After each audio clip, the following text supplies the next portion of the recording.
In 1949, Japan's economy was destroyed. Its largest companies couldn't pay workers. Then, on June 25, 1950, North Korea invaded, and suddenly Japan became essential to the world's most powerful military. $2.3 billion flowed in during the war, enough to transform a nation. But the war ended in 1953. The orders stopped. Japan kept growing anyway. That contradiction haunts the numbers. I'm David, and here's why.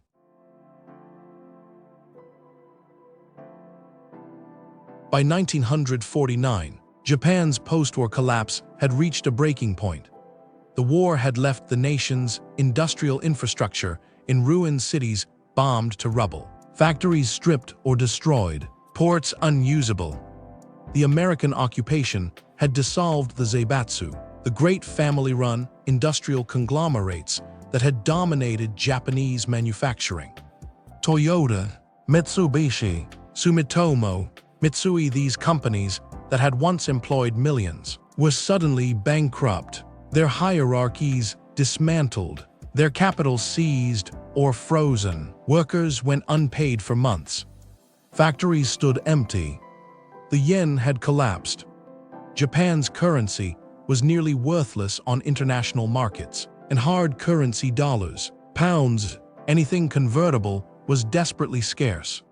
The government, desperate to stabilize the currency and restore order, imposed a brutal austerity program known as the Dodge Line. Spending was slashed. Public works halted.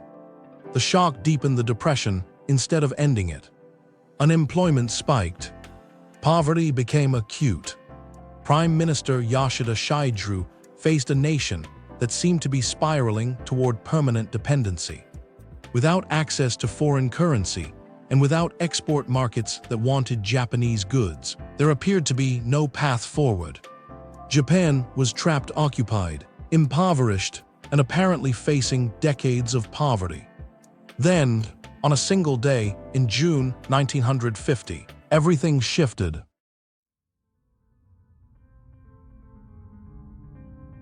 Japan's desperation ran deep, but on June 25, 1950, a single act changed everything. Wiki, Korean War, June 1950, North Korea invasion, 38th parallel. North Korean forces crossed the 38th parallel and invaded South Korea. General Douglas MacArthur, the supreme commander of the occupation in Tokyo, received emergency orders within hours. Tokyo became the operational headquarters for the entire United Nations military response.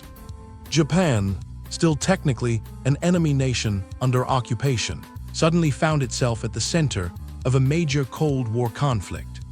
MacArthur needed supplies, vehicles, ammunition, fuel, food, everything. The U.S. military bases in Japan were going to require massive logistical support. Ships needed repair. Aircraft needed maintenance. Vehicles needed spare parts. Food needed to be packaged and shipped. And all of that had to come from somewhere. Here was Japan's opening.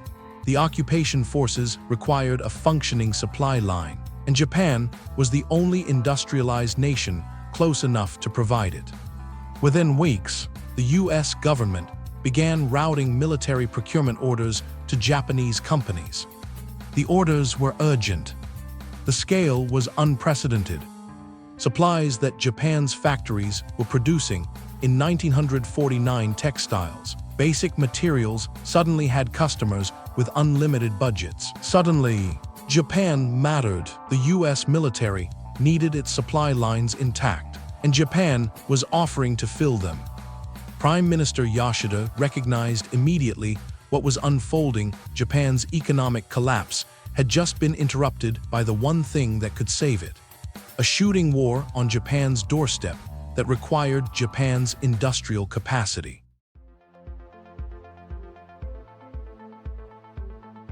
Those orders didn't trickle in, they flooded in. Japanese ports that had been sitting idle suddenly filled with activity. Factories that hadn't run at full capacity in years were swamped with contracts. The numbers grew staggering. In 1950, the first year of the war, Japanese suppliers shipped $149 million worth of goods to the U.S. military. 1 year later, that figure had grown. By 1953, as the war wound down toward armistice, Japan was shipping $809 million per year in military supplies, a 400% increase in just 3 years. Those weren't abstract numbers. At the peak of the war, military procurement accounted for 27% of Japan's total exports. More than $1 in 4 that Japan earned came from shipping goods to feed American soldiers and supply American forces in Korea.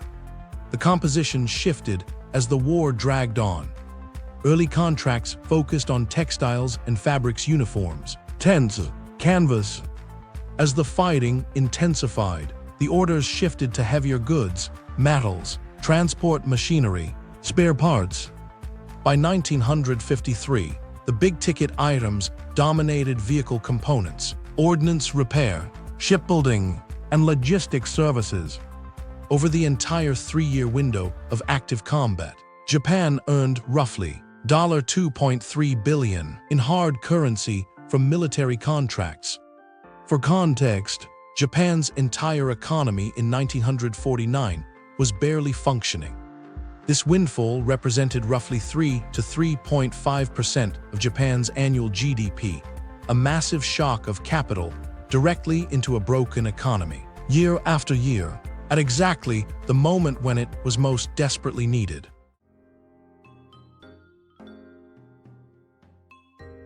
But these numbers weren't abstract. They landed on specific companies, the same conglomerates that had been bankrupt just months earlier. Toyota, which couldn't pay its workers in 1949, suddenly received U.S. military contracts for trucks. Mitsubishi, which was dissolving under the occupation's anti-zaibatsu purges, got orders for vehicle repair and aircraft maintenance. Sumitomo shifted production toward metals and heavy machinery.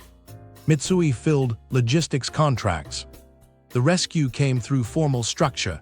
On November 14, 1951, the Japan Procurement Agency was established as an affiliated organ to channel U.S. military orders directly to Japanese suppliers.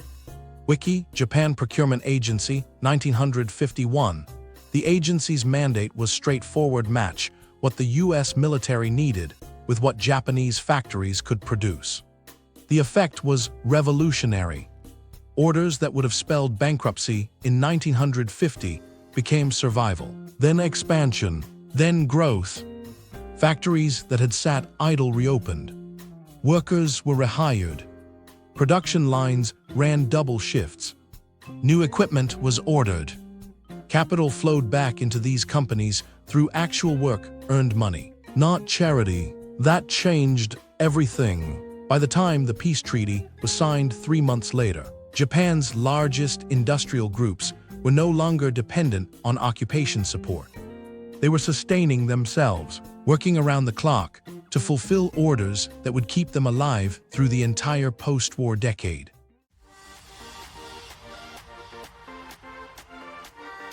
Watch the timeline compress. In 2 years, 3 massive events locked in Japan's recovery: the procurement agency created, the peace treaty signed, and Japan's formal readmission to the global economy. GNP grew 12.1% every single year the war lasted. By 1952, Japan had joined the IMF. By 1955, it joined GATT. The windfall wasn't temporary. It became structural.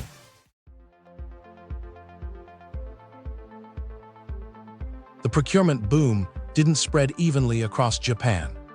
It concentrated in 3 strategic hubs: Yokohama, Kobe, and Sasebo. These port cities became the physical fulcrums of the entire procurement machine. Yokohama, sitting on Tokyo Bay, handled the largest volume of shipments, funneling supplies from factories across central Japan onto cargo vessels destined for Korea. Kobe, on the Seto Inland Sea, combined deepwater port capacity with access to Japan's shipbuilding heartland. Vessels damaged in the fighting were towed there for repair. Sasebo, in Nagasaki Prefecture, hosted a major U.S. naval base, making it the natural distribution point for ammunition and ordnance. The three cities transformed almost overnight. Dock workers pulled long shifts loading cargo. Overhead cranes ran continuously. Storage yards filled with crates. Railway lines connecting factories inland to the ports ran at full capacity. Shipyards in Kobe operated 24-hour production schedules. The scale was staggering. More than half of Japan's total procurement spending flowed through these three cities. They became the arteries through which the wartime economy pumped. When the war ended in July 1953, the procurement contracts stopped, but the infrastructure, the labor discipline, the capital equipment, and the port facilities remained. These cities had learned to move goods at scale. They had built the logistical systems that would support Japan's export-driven growth in the decades to come.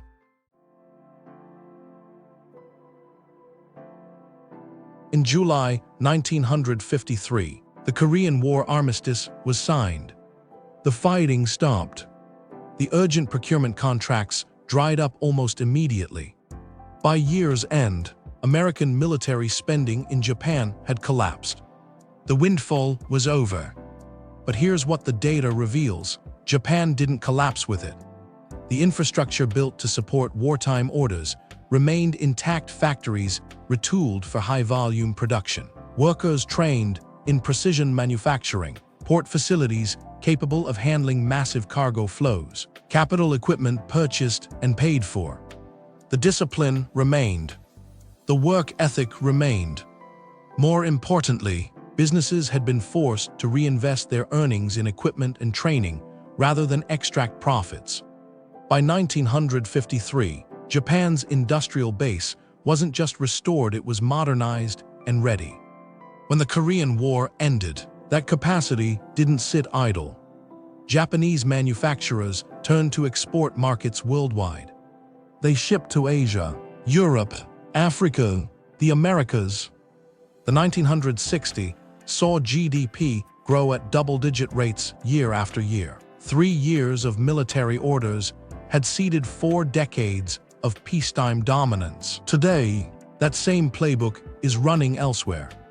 Turkey, a NATO member adjacent to the Iran conflict, has leveraged regional instability into procurement contracts and trade advantages, cashing in on geopolitical tension, exactly as Japan cashed in on Korea. The pattern is old. The question isn't whether it works. The question the research points to is, how many times can one nation run that formula before the cost becomes undeniable? 3 years of military orders seeded Japan's 4-decade boom. Turkey's running that same playbook on the Iran crisis right now.